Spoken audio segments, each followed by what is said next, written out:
Hi, everybody. It's good to see you again. I'm really happy to be here again to do another presentation on some digital strategy skills for growing your business. I hope a few of you that were in the last session are joining us again. Last time we did monetizing your blog. My name is Amanda McCormick. I'm the guide expert to entrepreneurship for About.com. And that's a place where I write and talk about a lot of different topics having to do with entrepreneurs, including writing a business plan, marketing your business, coming up with a good idea, coming up with good partners. And so this is all a part of that, basically. This fall, I've got a bunch of sessions planned where we'll talk live about business issues that you're facing. Anything I can help you with, I'm happy to do that. I have a Q&A box set up, and you can ask your questions. Hopefully everybody can hear me. I see Anna is on the call. It's good. Group chat. I hope everything's good. I'm assuming that it is. People are starting to jump on. So I'll be monitoring these throughout the session tonight. But yeah, let's get right to it and talk about building your personal brand with social media. So what I do for a living when I'm not writing about entrepreneurship is I advise small business clients and medium-sized businesses and startups, nonprofits, all about digital strategy skills. I'm just gonna make sure that everybody can hear. Okay, cool. Everything's good in the UK. I've got a UK. I love that. That's so great. Cool. So people are jumping on. So I was just saying that what my business is advising clients, all kinds of different clients on their social media and digital strategy, helping them get set up with websites, helping them to kind of master Facebook and Twitter. So when we talk about social media, oftentimes what we think of is just kind of the typical kind of social media marketing. So we do contests or we advertise our business. And I think when it comes to personal branding, people get a little more sheepish about it. They're a little more scared of what that entails because it involves, for one thing, it involves promoting yourself, which people can be a little uncomfortable with. And for another, it's just a little bit different. So it's not like I have a business and I have a new product and I want to promote it and I'm going to use social media, Twitter, Facebook. Using social media for personal branding is a little bit different. The way I really personally got interested in the whole topic is, I'm going to go ahead and show you some examples of what I'm talking about. Let's see. On this screen, I'm going to share it. Okay, cool. So I first got interested in the idea of using social media for personal branding during this kind of era of what I would call the artist as entrepreneur. So you may have heard of Amanda Palmer. She's a musician. She had a conventional record deal. She thought, I really don't like working with this record company. Why don't I just become an entrepreneur, represent my own work, and get out there on Kickstarter. So she started with a modest goal of $100,000. She raised over $1 million to make her album. And how did she do that? Really, she did it through completely grassroots networks. So it's her Twitter, Facebook fans really did it. She went to the community at Kickstarter. So she really used social media to build that brand, to kind of take away that layer that was between her and her fans that used to be represented by these kind of big conglomerates. So that really excited me, obviously. I thought, wow, that's really great. So I kind of, at that point, devoted myself to really helping people to understand how they could use social media to do the same thing. I'll give you a more kind of quotidian example. I was at a party, and I met a woman who's a saleswoman who sells diamond jewelry, at a large department store in New York City. So she's a saleswoman. She works on commission. So the more she sells, the more money she makes. So the first thing I asked her is, are you using social media to do that? And she told me no. And I thought, wow, that's a real missed opportunity there because that's a place where you could be out there establishing your expertise and becoming the person to whom everyone goes to for their questions about diamonds. So as soon as you start to establish yourself as the expert, when people are in that decision purchase stage where they're thinking about buying the diamonds, but they don't really know, and you answer their questions, they're much more likely to go to you when they actually make that purchase decision. So maybe that 10 grand to 200 grand, whatever they're going to spend on that big rock, will go to you. So I really advise this woman to do that. And it's absolutely true of so many different industries. So, you know, some of you out there may be entrepreneurs. Some of you may be out there thinking about starting a business, and you want to know how to start to kind of build a following for yourself before you do that. Maybe you're an artist. Maybe you're a writer. Maybe maybe you're a filmmaker. You know, and maybe you even have like a regular job, and we'll kind of talk a little bit more about that.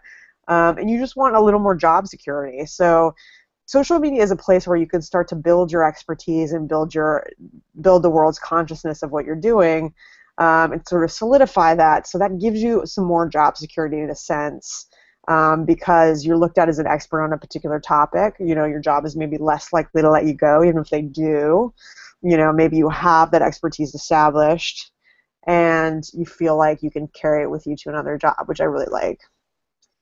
So something that I looked at a lot is this concept of people doing it for themselves, building real brands for themselves in social media based on something they love. That's what I'm really interested in. So Louis C.K. is kind of another interesting example that's related to Amanda Palmer. So Louis C.K. is a comedian, and recently he decided that instead of just doing a conventional concert release, what he would do is he would focus on it very entrepreneurially. So he would use his own channels, the ones that he owned, his Twitter, his Facebook, to sell that concert DVD, and he really brought the cost down because there's no middlemen there. So he went ahead and did that, and sold it for $5 on his own website, and again made like $1 million on this overnight. So worked out super well for him. Only people it didn't work out well for are kind of the big conglomerates, but that's how it goes. I have another bunch of people that I really admire and I think have very interesting cases of using social media to their advantage. This gentleman named Andy Borowitz. So Andy Borowitz is basically a comedian, so he loves comedy. He's a comedian. Anybody out there, if they've ever done comedy or they have any interest in that world, they'll know that it's extremely cutthroat. There's really not a lot of money there unless you're like a top star. So what Andy did is he decided, it was like back in the 90s, he saw that this kind of internet thing was sort of taking off. So he made a little simple website, started putting up his funny stories, and most importantly, started sending out an email newsletter. So maybe we'll talk a little bit more about how that figures into building your personal brand. Sent out a little email newsletter of his funny stories once a week, and people really responded to that. So he built this kind of cottage industry and with his own website, and then he was eventually hired by the New Yorker, not too shabby. So they're paying his salary there. He got several book deals off of this, and he also, obviously is on TV a lot. So Andy Borowitz is a great example of using the web and using something that he's passionate about to build kind of personal level of expertise. So it's a very interesting case. A woman that I really love who's an entrepreneur goes by the name of Swiss Miss on the internet. Her name is Tina Roth Eisenberg. So Swiss Miss, basically she was a graphic designer, came to New York, setting up her business doing that. She thought, how do I get more clients? I think I'll blog. So she started a blog about interesting design trends that she liked. Just interesting stuff that she found, not just promoting her own business, but just actual design things that she was into. People really responded to it. They really loved her blog. They really came for it. It's definitely a niche topic. It's not for everyone, but they enjoyed her voice and her passion for the subject. And what happened here basically is a great, really inspiring story for entrepreneurs. She really launched a set of side businesses that were real passion projects, and those things did so successfully that she was able to stop doing the design work and actually just run the side business full time. So one of those is called Creative Mornings. Let me show you that. So Creative Mornings, fabulous. You guys should definitely look it up, check it out. It's in many, many cities. I don't know. It is actually, Anna, is in the UK as well, so you should be able to catch one there. What they are is they're creative talks that happen before work, so they happen at around 8 a.m., so you can pop in. You know, you're in London, New York, LA, whatever, Las Vegas. Pop in, hear that talk, get kind of pumped up, get really excited, schmooze with other creatives. So she turned this into a business. You know, it's just absolutely grown from the like grassroots New York City thing, just based on her personal brand that she built. Tina is also involved in a product called To Do, which is a simple designing to-do app. So, you know, it's really a good way to keep your to-do list. Again, side business that she started based on the following that she was able to cultivate via social media. And her other enterprise is, I believe it's like a kind of a collaboration with some other folks. It's called Tattly. And what these are like very cool designed tattoos. You know, so like, you know how the tattoos that you would get at the convenience store would just be kind of really basic, like a unicorn or something. These look more like real tattoos, and they're kind of, you know, they have the imprimatur of a very fancy designer, which I think people will get excited about. So that's a great example of, again, it's a business that she launched kind of based on her own personal brand that she had started originally with this SwissMiss.com blog. So it's a really interesting thing. Another couple of favorites of mine are 538 was started as a personal blog, you know, and I don't know how many people follow this blog. It's very, very popular. So 538 is a guy that used to do, I believe, like baseball statistics, and he started to apply that to elections and started to be able to predict them with a lot more accuracy than regular people. So we heard a lot about him in 2008 and 2012 in the U.S. elections. Sorry about that. We got a siren going by. So we heard a lot about 538, really rose to prominence because he's doing a great job of predicting our American elections. His blog was purchased by the New York Times, so obviously great gig, you know. I would not sneeze at that if I started a personal blog and the New York Times wanted to take me on. I'd be real happy about that. So he had a good gig going there, and then he went indie again because I think all of us on this call are kind of entrepreneurial in nature. That's what excites us, building our own thing. So I think the 538 guy just ultimately thought, you know, I really want to be on my own, and so he expanded coverage. He took that original passion project and built it.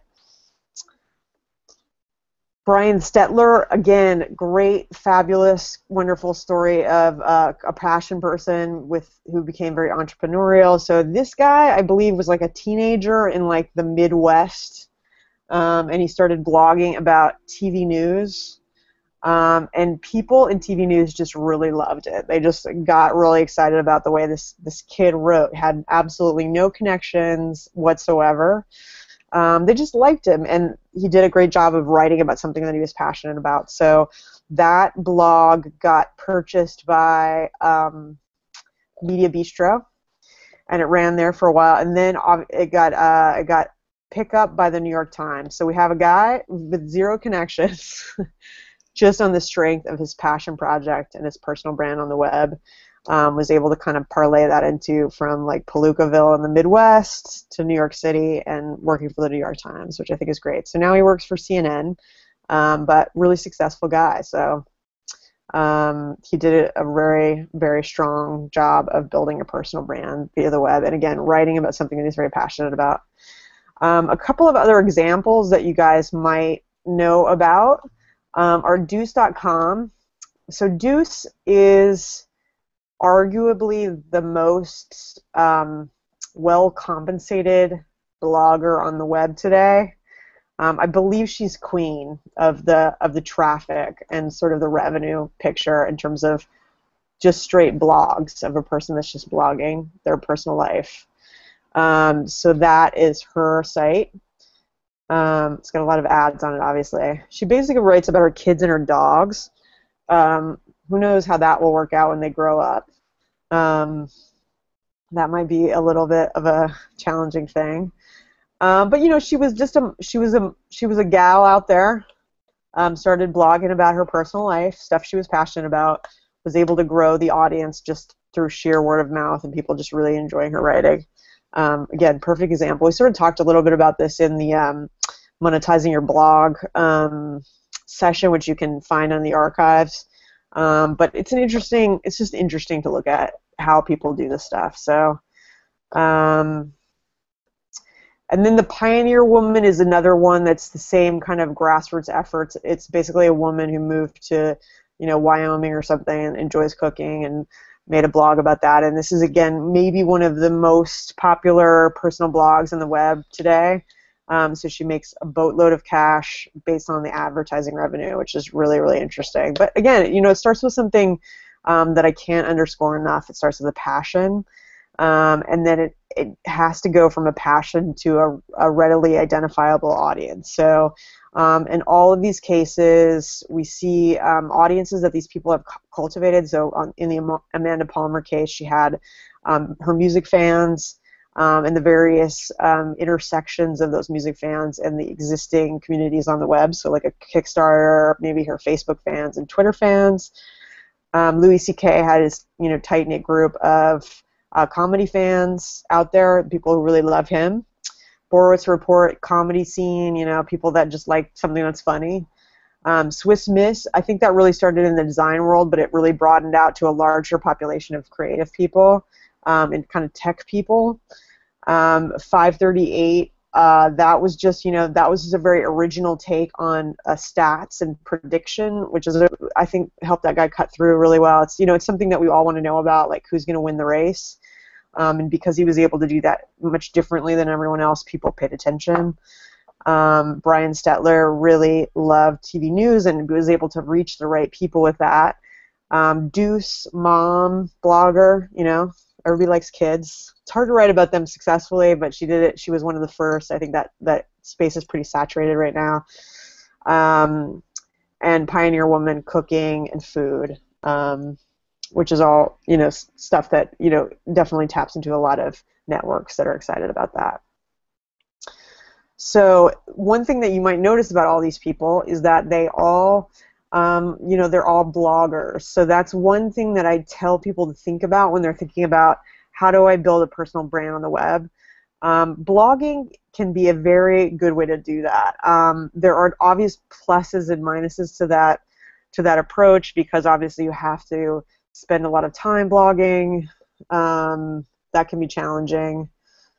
You know, but on the other hand, it's, you know, it's a great way of, you know, talking about something you love, developing a talent maybe for something that you know, is a passion but maybe isn't professional. I see that all the time. I see people that are, you know, like chefs, and they start a blog and it helps them to perfect that skill. Obviously that was going on in the case of a Brian Stetler, where he, you know, had an interest in TV news, and writing about it allowed him to learn a lot more and then to open some doors for him. Again, like with the jeweler woman, so you know, a blog could be a way of talking about an expertise for jewelry, and writing about it time and time again. The reason I like to, I'm just going to move from the screen share. Whoops. Say.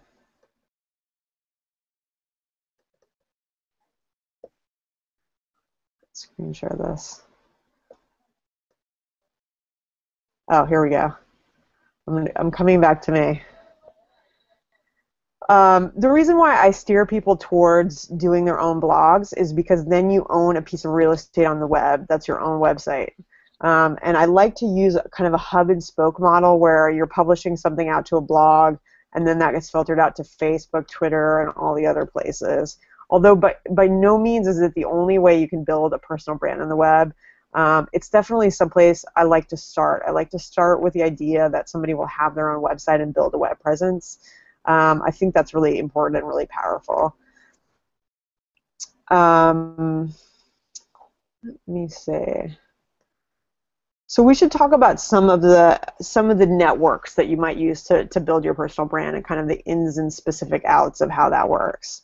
So, you know, and definitely, if you guys have any questions, start to like kind of formulate them now about specific networks. So, I work with all of them on a daily basis, so I'm happy to kind of get into the fine gradations of Twitter versus LinkedIn versus Facebook, etc., and like whether you should hide your profile or not. But so I'm going to open that panel, and if you guys have questions, I'm happy to answer them about specific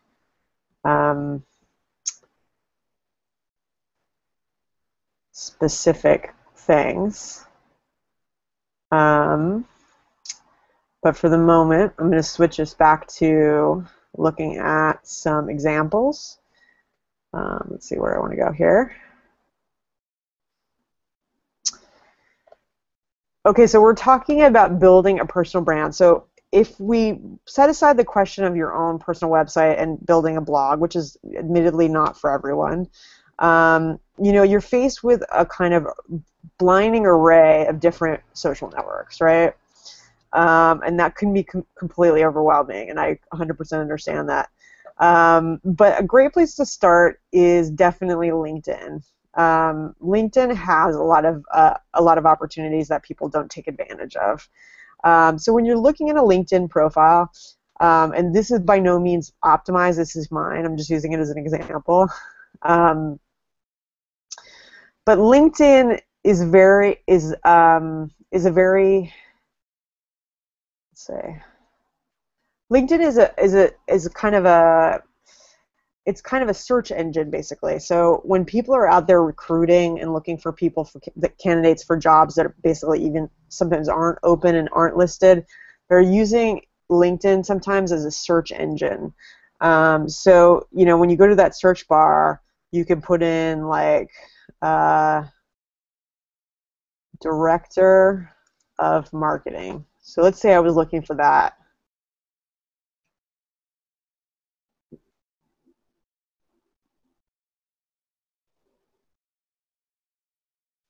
So I can search for people with marketing director titles.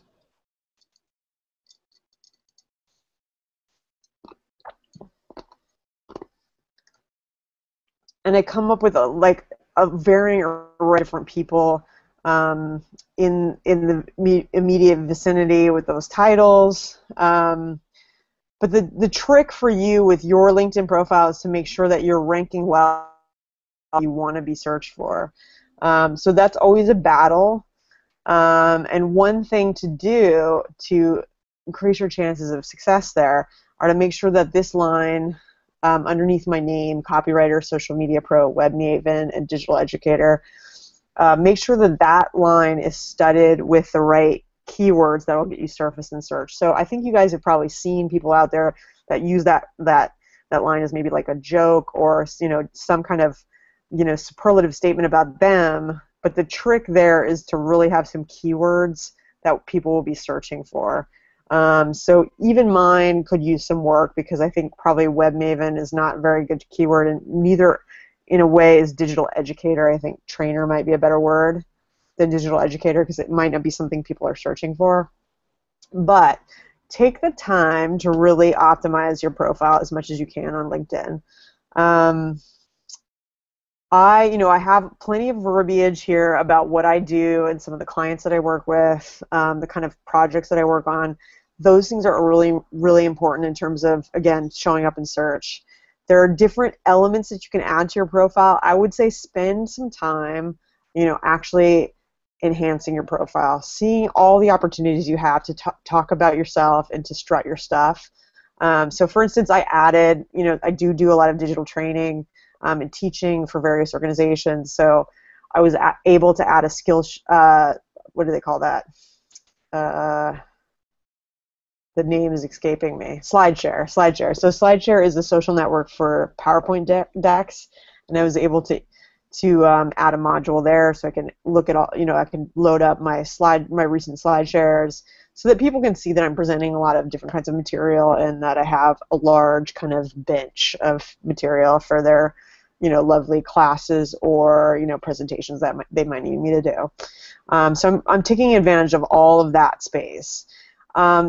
You may or may not currently use LinkedIn as a kind of a social network, but you do have a feed, and LinkedIn has just started this kind of long-form blogging platform, which is a great thing to exploit right now.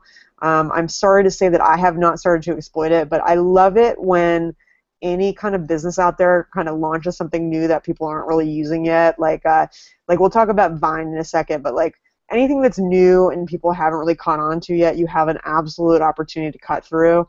So LinkedIn has created their own blogging platform, and it's a great place to really, kind of jump on a new trend. I have a friend who's a really great blogger, and I think she's using it as a blog platform, and we'll just see if she's got anything up there. Yeah, so she's great. Like Nichelle Stevens is really a great social media person. So she's absolutely jumping on this train like before it's left the station.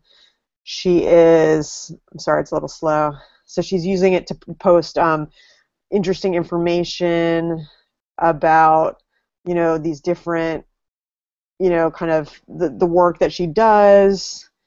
Her, description is filled with great, great descriptors. She's got her SlideShare thing in there. Sorry, it's moving around so much, the screen. So she's written these blog posts. Let's just take a look at one of them.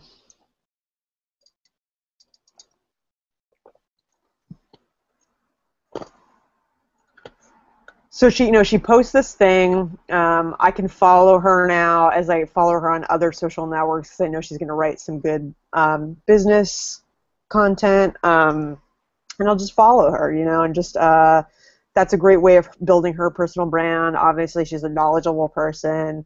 It builds her authority. So she's doing a great job of leveraging a kind of emerging network. So I would do that. With LinkedIn, I would definitely, first of all, if you only have a few minutes, make sure that you're optimizing for keywords and all those kind of key areas. And then, if you can, use the additional LinkedIn material that you can, like when you go to your home, there's a news feed. If you can post articles that have to do with your industry, that all helps to build influence amongst your peers, amongst the most important people, the people that can potentially hire you, or maybe they, are business contacts that you may want to hire one day, or they can give you money. It's kind of like, I don't love LinkedIn. It's not like my favorite network. I don't think it's like the most fun, but it does have like a lot going for it in many respects. Let's talk a little bit about Twitter. So Twitter is something that I really think is a fantastic brand building tool. And what I want to talk to you tonight about is building a Twitter presence, basically, by using something that I really love, which is Twitter lists. And what I'm showing you right here on the screen is a tool called Hootsuite. Hootsuite can sometimes inspire passionate debate. There are people that love it, people that hate it. I'll tell you why I like it. I don't use it religiously. But what I do like about it is it kind of allows you to customize these columns that you see in front of you. And what I've done with these columns is I create groupings of my Twitter follows, basically. So as you know, Twitter, you can follow thousands of people, and it may become completely meaningless to you. So I have a feed. I follow probably 1,500 people, and I just don't know when I'm just logging into Twitter what is actually happening with all these people because I don't know them, and like there's 1,500 people there. So what I do is I create Twitter lists. Great way to cultivate influence, great way to stay in touch with your customers if you have customers, to kind of maybe make a list of people that you would like to be networking with, and just stay on top of what they're tweeting and retweet them, get their attention that way. So here in my Twitter columns, you see left to right. On the left-hand side, I have a list of people that I actually know in real life. In the middle, I have my friends and colleagues that work in museums and digital. And then on the right, I have people that are involved in women in tech in some way, or involved in women in tech organizations. So I can just at a glance pop in here and sort of see what's going on, see what needs my attention, retweet these people, look at that. You can also save hashtags. So I think I've done that in the past. Not at the moment, but let's see, if I worked in an industry, like again, if I worked in the diamond industry, I could hashtag diamonds and just have a look at that. And when I've worked with businesses, I've done that where I'm looking for mentions of the particular business, even if they don't use an @ symbol. So just absolutely lets you stay on top of what's going on with your Twitter feed, and is such a good thing. So I wonder how many Twitter users we have in the audience. Anyone want to chime in on that and use your chat screen? Are there big Twitter users?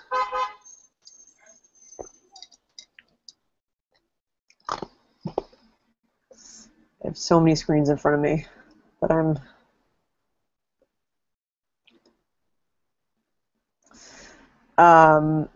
So Twitter, Twitter is an interesting one. It's definitely a fast-moving network. It takes time to stay on top of it, but I really love it for professional influence and for professional networking, because it's so easy to find the people in your business that are important. That's the other thing. So when I start to work with a new client, what we always do is kind of make a list of, if I could get press coverage from anyone, if I could get the attention of anyone, who would they be? So that would be something that you'd stick on a list here and kind of really pay attention to that person and tweet and retweet them. That's where Twitter can be a tremendous influence building tool. I think it's harder, when you're just coming out of the gate, maybe you're just getting started, to build a Twitter presence, because there's just so much going on. There's so many tweets to pay attention to. So I highly recommend kind of making it more manageable that way. So that is Twitter. So yeah, the important things to remember about Twitter for brand building, again, make sure you know who you're trying to reach. So it gives you an incredible way of reaching like really famous people, if that's what you want to do. There are, I keep reading stories about people that, want to be TV writers, and they basically use their Twitter to write really funny jokes, and they end up getting hired by like Letterman and stuff. I mean, I kid you not. Twitter can be used like that. There are people who have gotten bona fide jobs in comedy from using Twitter in a very interesting way. But for us mere mortals, it can be a great way to just kind of reach out and touch that influential person, to make your clients and customers feel really special when you feel like they need to feel special, by tweeting at them or paying attention to what they're doing. So a huge relationship building tool. So I really can't stress enough how important it is to look at tools like that. So definitely try that out. Facebook, I don't have a slide on here, but I use Facebook. I'm a big advocate of using Facebook, just as a influence building tool as well. I basically have my Facebook is pretty much wide open. So I share things. I share whatever there, because I just don't believe in that kind of boundary. And so as a professional person, I try to just keep everything as professional as I can. Although I post a lot of pictures of my dog, but in a way that can be considered professional. So that's the way I approach Facebook. It's just kind of put it all out there, build a brand that way. I think that's kind of important. What can I tell you about anything else? Any of the other popular networks? I use Instagram, but not really. I mean, I think I use Instagram a bit like I use Twitter.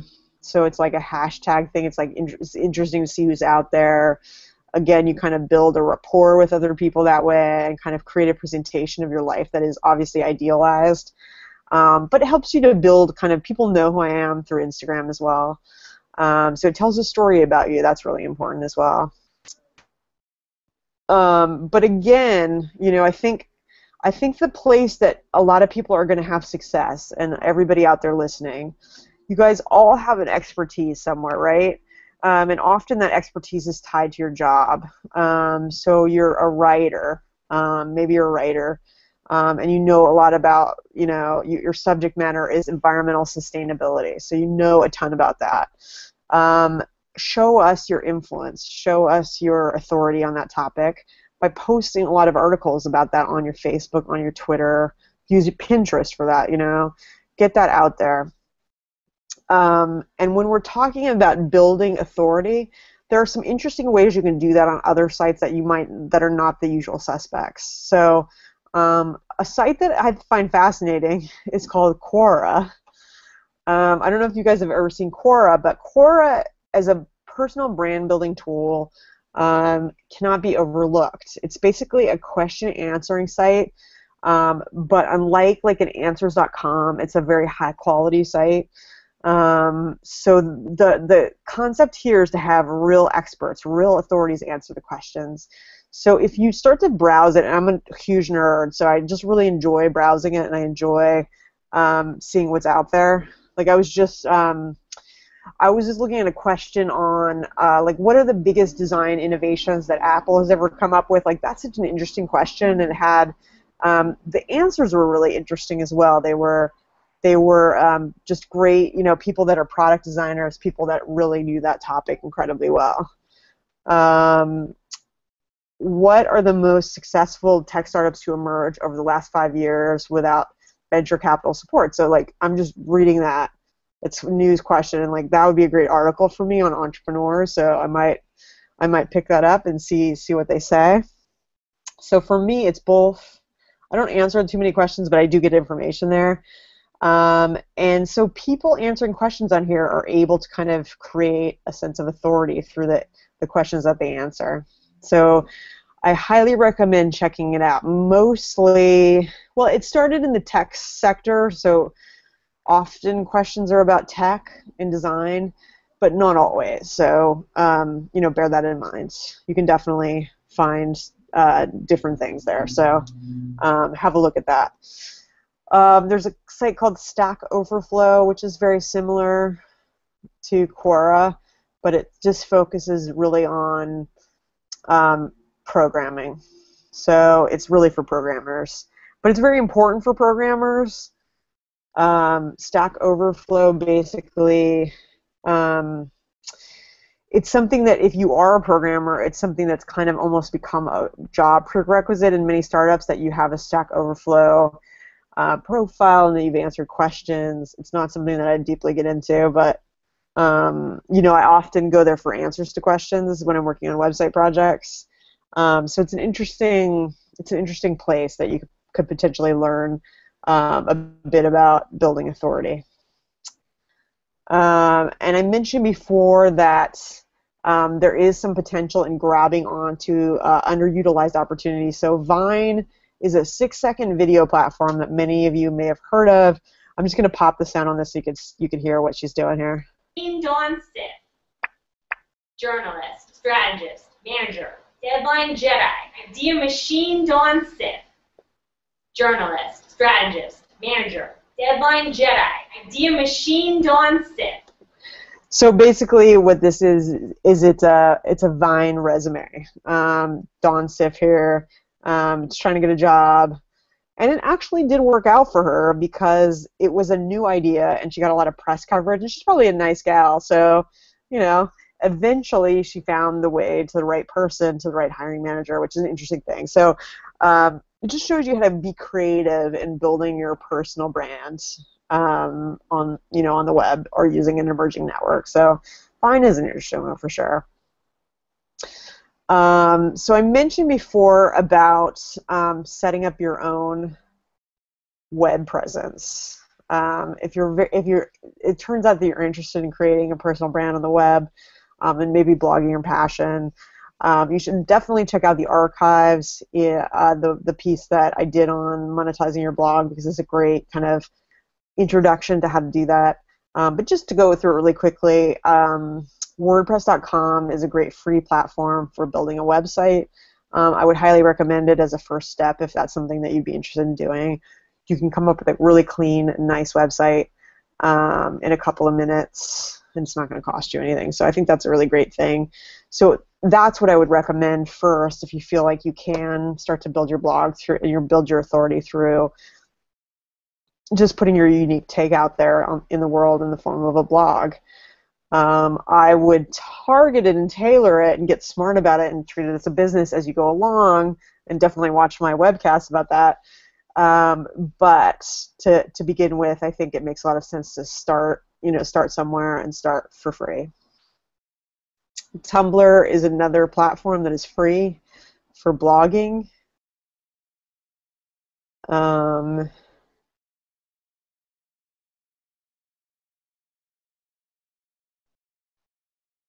taking a moment.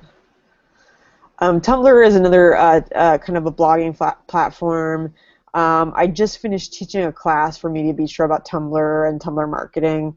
It has its own characteristics and its own kind of unique way of kind of existing in the online space. It makes a lot of sense if you have an audience that skews younger, or if you have an audience that occupies a certain niche like fashion or, let me think. Fashion's very big, kind of DIY, sports culture. There's a lot going on Tumblr.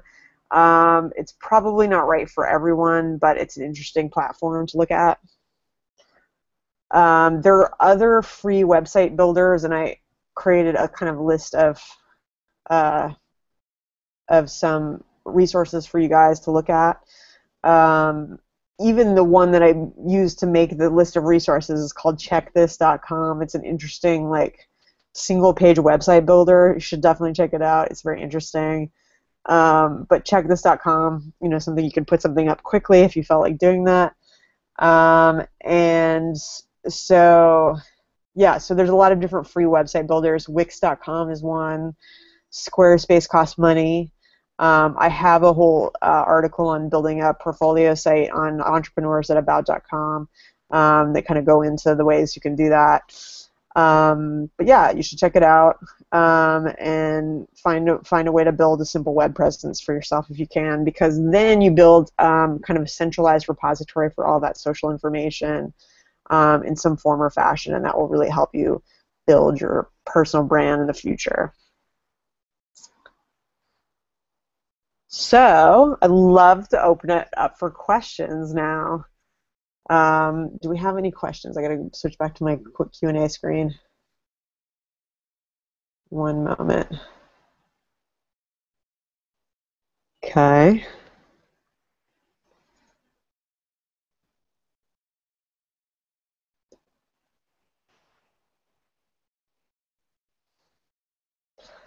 Yeah. So I will definitely post all this material onto Google+. I have taught a sort of similar class with some assignments previously on Skillshare, and I might be able to come up with some of those assignments and post them as well.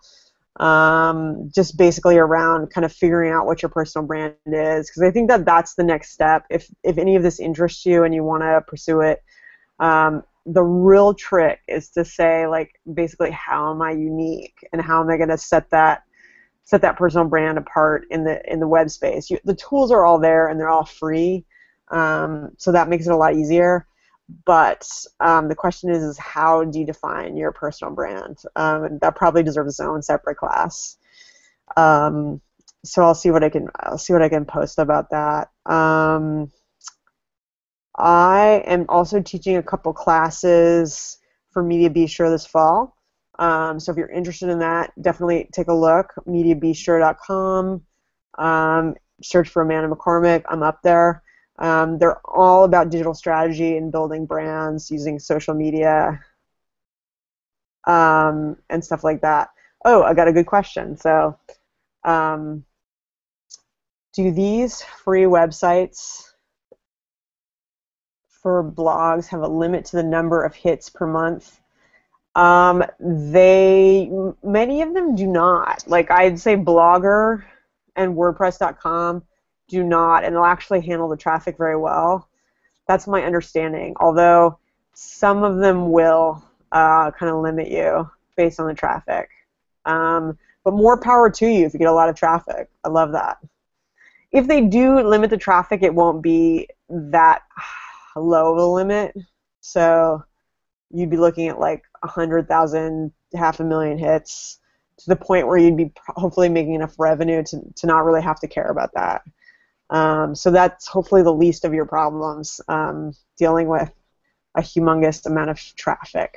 So that should hopefully that answers the question. Let me know if not. Yeah.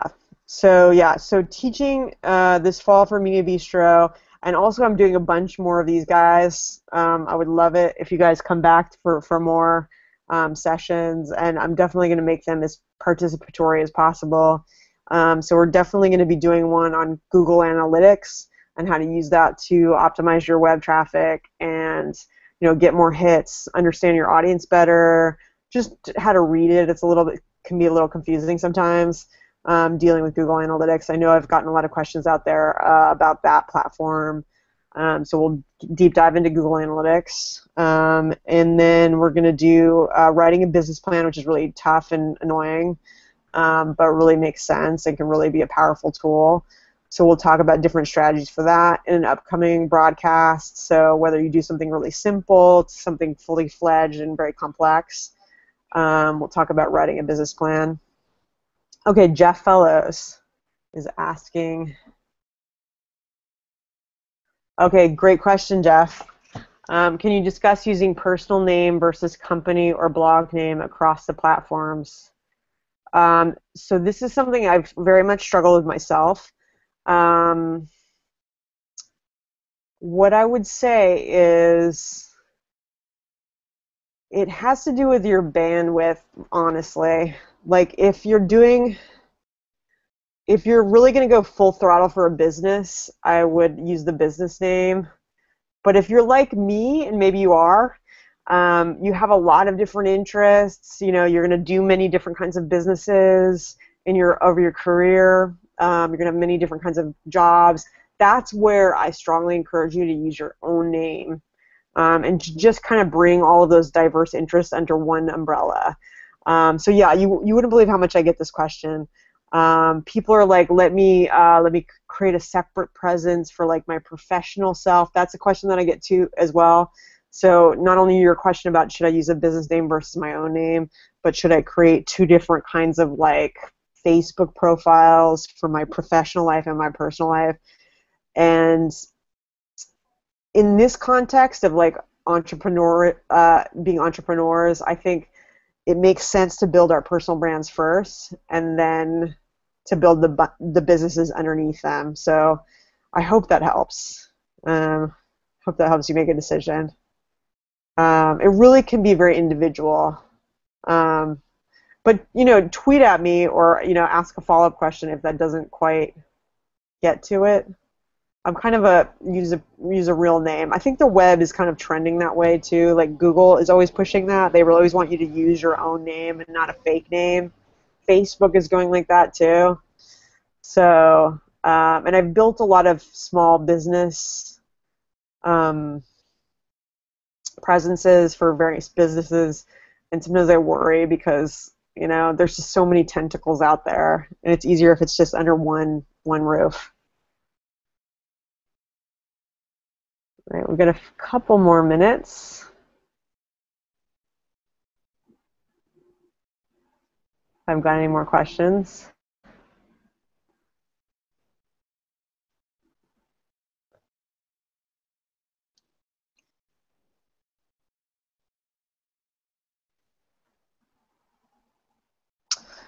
All right, guys, you can always find me at entrepreneursabout.com. And you can tweet at me at Amanda McCormick, just like how it sounds, pretty straightforward spelling. And I'm going to go ahead and post this video will be recorded and posted on the event page. I'm going to post it on the Entrepreneur site as well, and I'm going to add a couple of link resources for you guys to look at after the broadcasts if you want to know more about any of this. And if you have any questions, definitely tweet at me or post them to the event page. Happy to answer them. Thank you so much for making the time tonight. I look forward to seeing you at a future broadcast. Thank you.